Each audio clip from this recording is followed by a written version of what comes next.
আমরা সেই আগের সেই আর কালচার আমরা চাই না।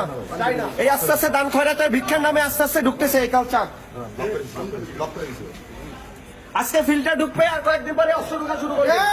এই ফিল্টারই একসময় অস্ত্র হয়ে যাবে।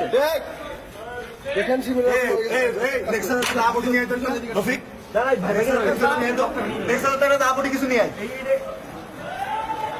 শিবিরি অস্ত্র ঢুকাইছে সবার আগে, এখন এসব ভাব চলে। দাঁড়াও দাঁড়াও দাঁড়াও